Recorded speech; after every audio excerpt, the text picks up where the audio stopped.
Kung isa ka sa mga sumusubaybay dito kay Pi Network, malamang ay napansin mo ang patuloy po nitong pagbaba sa kanyang presyo. Sa kabila po ng integration nito sa Telegram crypto wallet, hindi pa rin ito nagkakaroon ng matibay na pag-angat. Ano nga bang dahilan ng patuloy na pagbagsak nito? May pag-asa ba pa talaga itong si Pi Network na makabangon or bumalik sa mas matatag na presyo? Yan po ang siyang ating pag-uusapan sa video na ito. Pero bago po tayo magpatuloy, ay pakibasa na lamang po ang disclaimer dito sa ibaba ng ating screen. Ayan, sa loob po ng nakaraang 30 araw or 30 days, bumaba po ng mahigit 61% ang presyo ni Pi Network or Pi Coin. Sa loob lamang po ng 12 sunod-sunod na araw, nananatili itong nasa bearish trend o patuloy na pagbagsak. Kahit na may magandang balita tungkol po sa integration nito sa Telegram crypto wallet, hindi pa rin ito sapat upang magkaroon ng positive momentum. Ayon po sa mga technical indicators, ang BB trend ng Pi Network ay nasa negative territory kung saan ay negative 22.34. Yan, ang BB trend o Bollinger Band trend ay isa po itong indicator na sumusukat kung malakas o mahina ang isang trend. Kapag ito po ay nasa positibo, ibig sabihin ay malakas po ang kanyang buying momentum. Ngunit sa kaso po ng Pi Network, nananatili ito sa negatibong teritoryo. At ito po ay nangangahulugang mas maraming nagbebenta kaysa sa bumibili.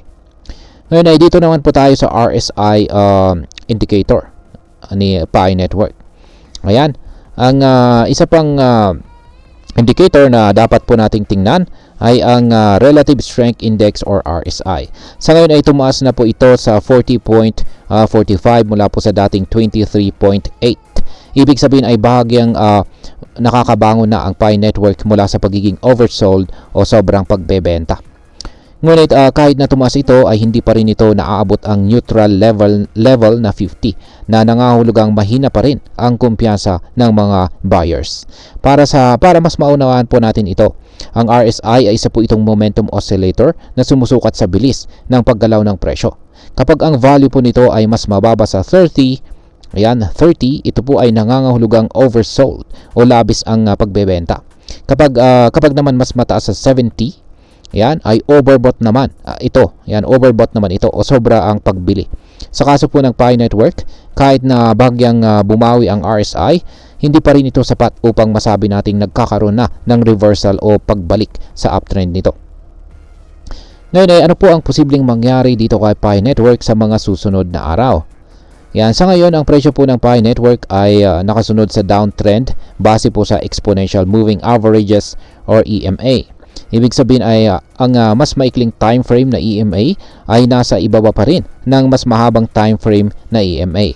Kapag ganito po ang sitwasyon, nangahulugan ito ng patuloy na selling pressure o pagdami ng mga nagbebenta kaysa sa mga bumibili. Sa kasalukuyan, ang pinakamahalagang support level ng Pi Network ay nasa presyong 0.718. Kung hindi ito mapapanatili or hindi ito magtatagal, maaari pong bumagsak pa ito sa 0.62. Ngunit kung magkakaroon po ng sapat na buying momentum, maaaring hamunin po ng Pi Network ang resistance level na nasa presyong $1.05. Kapag nabasag po ito, posibleng umabot po ito sa $1.23 o maaaring sa mas mataas pang presyo na $1.79 kung lalakas po talaga ang demand para kay Pi Coin. At ayan, bilang panghuli ay ano naman ang maaring epekto nito para sa atin at kung ano po ang aking opinion tungkol dito. Yan, para sa atin ay kailangan nating maging maingat sa kasalukuyang market trend ni Pi Coin. Dahil po sa nasa bearish trend pa rin ito.